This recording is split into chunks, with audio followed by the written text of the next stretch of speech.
तो आज की वीडियो में हम देखेंगे डेटा साइंस की लाइफ साइकिल के बारे में और इसको समझना एक सक्सेसफुल डेटा साइंटिस्ट के लिए क्यों जरूरी है। इसलिए मैं थोड़ा सा टाइम स्पेंड करना चाहूंगा आप लोगों को एक्सप्लेन करने के लिए कि ये जो ओवरऑल डेटा साइंस की लाइफ साइकिल है वो क्या होती है। हमने ऑलरेडी पिछले लेक्चर में समझा डेटा साइंस क्या होता है, और हाँ, ये जो नोट्स है आपको वीडियो को डिस्क्रिप्शन में मिल जाएगा, आप वहां से जाके इसको डाउनलोड कर लेना। और जिसने भी डिस्कॉर्ड को ज्वाइन नहीं किया है तो जाके फटाफट ज्वाइन कर लो, ठीक है। तो चलो वापस आते हैं डेटा साइंस की लाइफ साइकिल पर कि डेटा साइंस क्या होता है और ओवरऑल जो डेटा साइंस की लाइफ साइकिल है वो कैसे दिखती है। जैसा कि आप लोगों को पता है डेटा इज एवरीवेयर, ठीक है। और ये दिन प्रतिदिन ये जो डेटा है ये दिन प्रतिदिन बढ़ता जा रहा है। तो उस डेटा में से यूजफुल इंसाइट्स को एक्सट्रैक्ट करने के लिए हम लोग डेटा साइंस लाइफ साइकिल को स्टडी करते हैं। अब डेटा से इंसाइट्स तक पहुंचने के लिए एक डेटा साइंटिस्ट कुछ स्टेप को फॉलो करता है। वो स्टेप क्या है? Problem definition, data collection, data cleaning, data exploration, model building, model evolution, deployment, communications and reporting and maintenance and iteration. Okay, इसको हम रियल वर्ल्ड एग्जांपल के थ्रू समझते हैं, आपको और इजीली समझ में आएगा। सोचो तुम एक डेटा साइंटिस्ट हो एक फूड डिलीवरी कंपनी में, ठीक है। तुम्हारे पास मैनेजर आता है और बोलता है हमें यूजर को बेस्ट रेस्टोरेंट दिखाना है ताकि हमारा ऑर्डर बढ़े, ठीक है। तो यही है आपका स्टेप फर्स्ट, प्रॉब्लम डेफिनेशन। तो सबसे पहले हम प्रॉब्लम को समझेंगे कि एग्जैक्ट प्रॉब्लम है क्या, ठीक है। फिर तुम सोचते हो चलो मैनेजर ने तो काम दे दिया, बट बेस्ट रेस्टोरेंट का मतलब क्या है?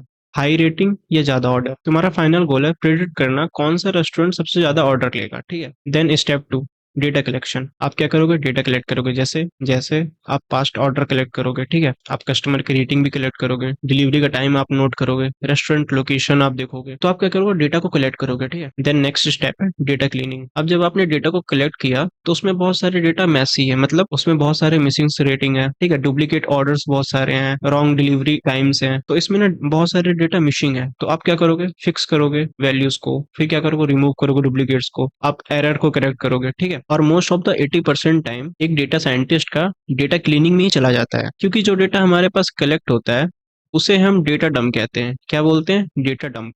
और डेटा डंप का मतलब मैंने पिछली वीडियो में आपको बताया होगा, चलो मैं फिर से बता देता हूँ। डेटा डंप का मतलब है ऐसा डेटा जो कि आपकी डेटा पाइपलाइन में डायरेक्टली फिट नहीं हो सकता, उसको आपको क्लीन करना पड़ेगा सबसे पहले, ठीक है। तो आप क्या करोगे? सबसे पहले डेटा को क्लीन करोगे। इसके बाद आता है data exploration, EDA, exploratory data analysis.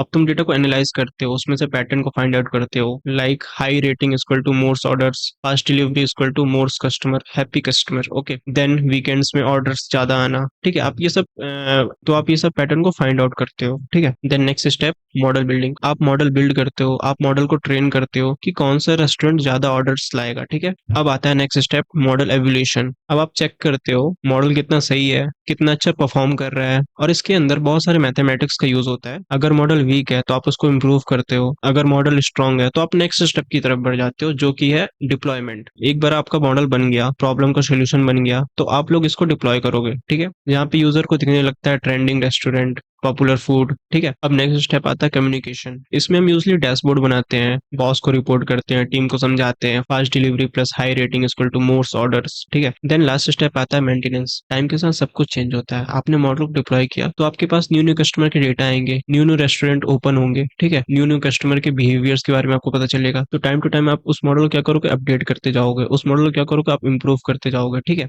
तो इसी तरह एक रॉ डेटा एक रियल बिजनेस डिसीजन में कन्वर्ट होता है, ठीक है। चलो एक बार फिर से हम पूरी लाइफ साइकिल को रिवाइज कर लेते हैं। सबसे पहले आप क्या करोगे? सबसे पहले आपके पास एक प्रॉब्लम आया, आपने उस प्रॉब्लम को समझा, फिर क्या किया? आपने डेटा को कलेक्ट किया, फिर डेटा को क्लीन किया, फिर क्या किया? एनालाइज किया, फिर आपने मॉडल को बिल्ड किया, फिर आपने उस मॉडल को एवेल्यूएट किया। एवेल्यूएट मींस आपने उस मॉडल को चेक किया कि कितना सही है, कितना अच्छा परफॉर्म कर रहा है, ठीक है। फिर आपने उसको क्या किया? डिप्लॉय किया, फिर क्या किया? उसको एक्सप्लेन किया, फिर इंप्रूव किया टाइम टू टाइम, ठीक है।